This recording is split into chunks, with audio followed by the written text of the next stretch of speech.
This is section 8.6, the last section of this unit, and we're going to talk about our last series test. When we're determining the convergence of series, we'll consider alternating series, kind of as a special case, and it has its own test, this alternating series test. So if I have an infinite series, notice this -1 to the k. It's going to make that series alternate, positive, negative, positive, negative. It's an infinite series. A sub k's are non-increasing for a sufficiently large k. If the limit, as k goes to infinity, of the a sub k's is 0, then the alternating series converges. Otherwise, it diverges. Notice this is a particularly simple test. It says we can essentially ignore the alternating part and just look at the rest of the AK. And as long as that goes to 0, our series converges. If it doesn't, it diverges. So let's give this a shot. In example 1, we'd like to determine whether the series -1 to the k power times 1 over k converges or diverges. Clearly it's an alternating series, so this is my AK. I need to look at the limit as k goes to 0. As k goes to infinity of that AK, the 1 over k. And of course in this case, that becomes 1 over infinity, which does indeed go to 0. Since the limit of the terms goes to 0, the alternating series also converges.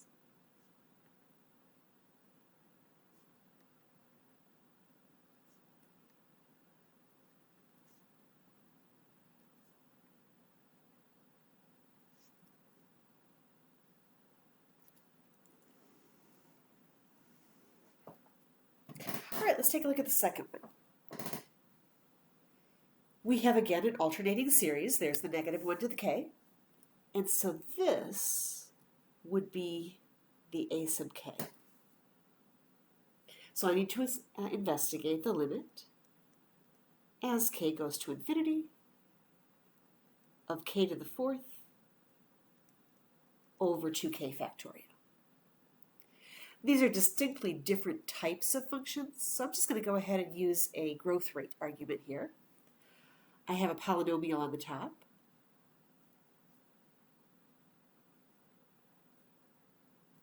A factorial on the bottom. And since the growth rate for the polynomial is less than the growth rate for the factorial, right?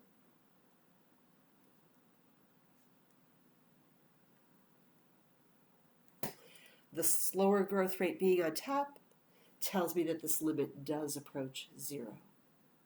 So once again, I can conclude this alternating series converges by the alternating series test.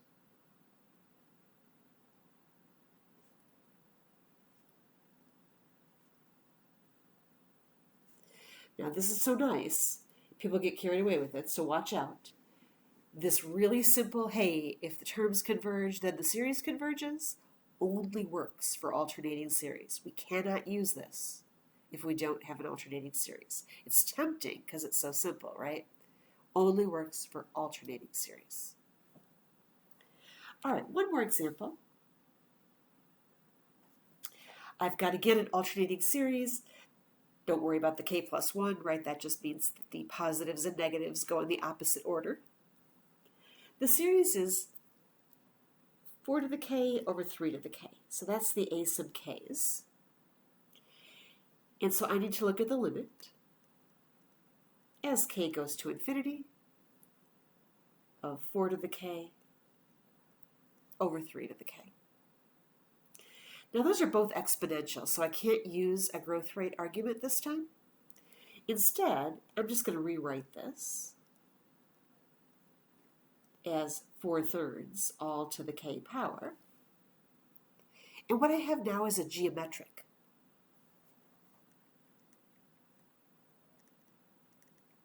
With an r value of 4/3, which is certainly greater than 1. And when r is greater than 1, geometric sequences diverge. So, since the limit of the terms diverges, the entire series diverges.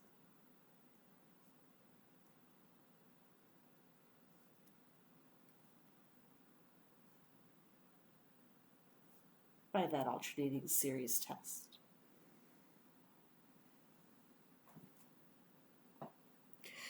All right. Of course, that's so simple. We can't just leave it there, right? We have one more thing to talk about here. Some of these series would have probably converged even without the alternation. Others only converge because they're alternating series.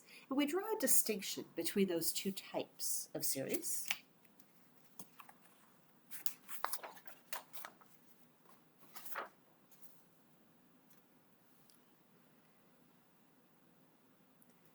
If the absolute value of our terms converges, then we say that's so without the alternation.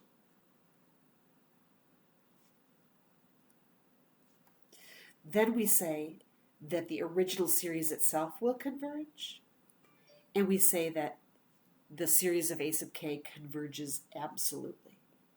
The absolute value converges, we have absolute convergence. If the absolute value diverges, but the original converged, in other words, it only converged because it was alternating, then we say that the series converges conditionally. It converges only on the condition of the alternating piece. So we're going to go ahead and we're going to label each of our convergent series, so A and B from part 1, as either absolutely or conditionally convergent. So in A,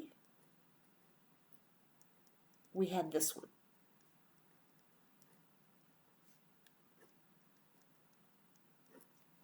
And we had concluded that this was convergent as an alternating series. Just look back at 1A on the previous page.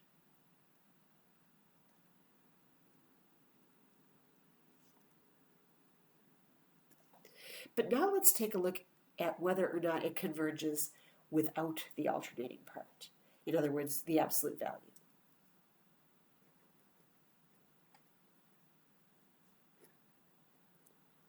So what about this one?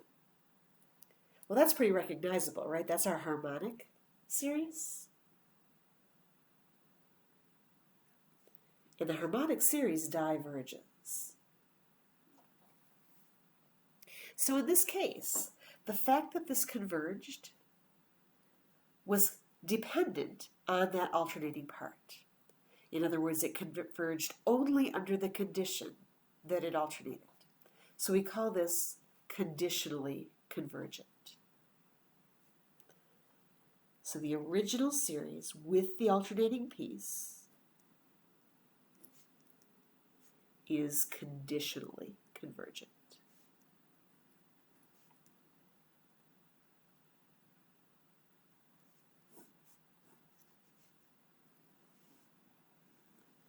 Converged only under the condition of that alternating factor. Without it, it would have diverged. All right, let's compare that to B. B, again from the previous page, looked like this.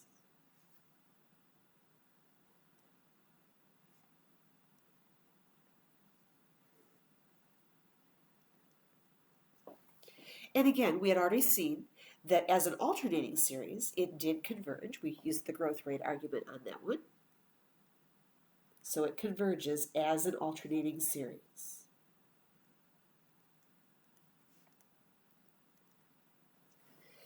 But now let's look at the absolute value. Let's get rid of the -1 to the k part.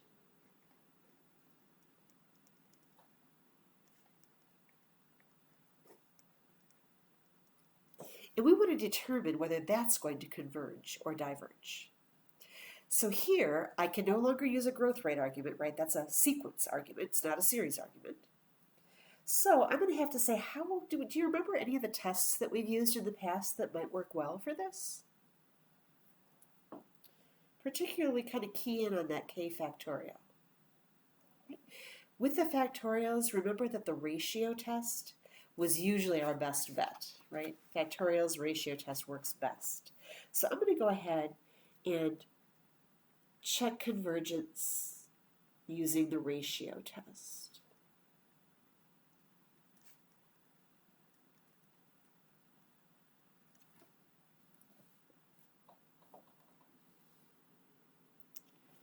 All right, I need to take a look at R, which we define as the limit as k goes to infinity, of the ratio a sub k plus 1 over a sub k. Oops. Limit as k goes to infinity. And let's see, a sub k plus 1. I plug k plus 1 in here, so I'd have k plus 1 to the 4th over 2 times k plus 1 factorial. And I'm supposed to divide by this a sub k, but I'm going to go ahead and multiply by the reciprocal just to save myself writing out a step. So the reciprocal would be 2k factorial over k to the 4th.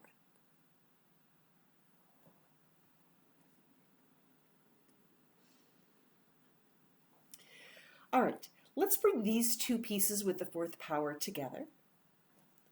So we'd have k plus 1 over k, all to the 4th power. I can divide out those 2's right now. And then it's been a day or two since we've done this, so just a reminder, if I leave the k factorial on top, but I write out the k plus 1 factorial as k plus 1, and then it would be times k, k minus 1, etc. So really times k factorial. That allows me to divide out those k factorials as well.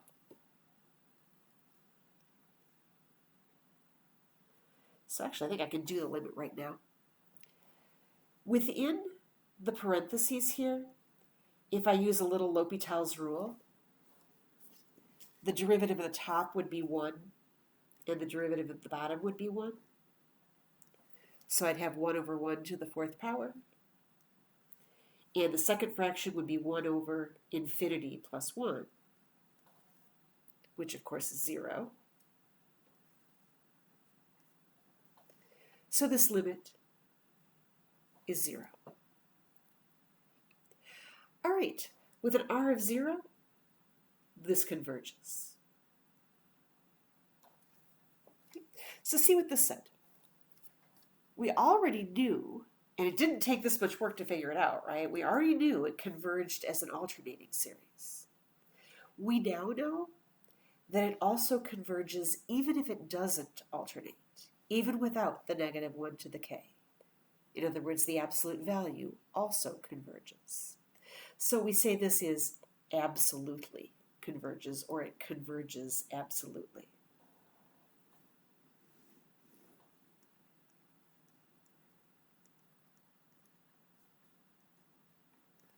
And we only use the language of absolute and conditional with alternating series, so the original series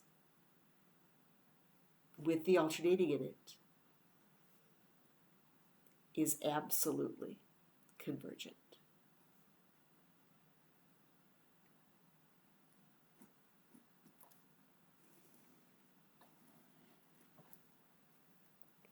So typically, with an alternating series, you may just need to know whether it converges or diverges, and that's great. But if you're also asked whether it's conditionally or absolutely convergent, then you also have to check the absolute value. In other words, the series without the alternation. All right, that brings us to the end of Chapter 8 and the end of this unit.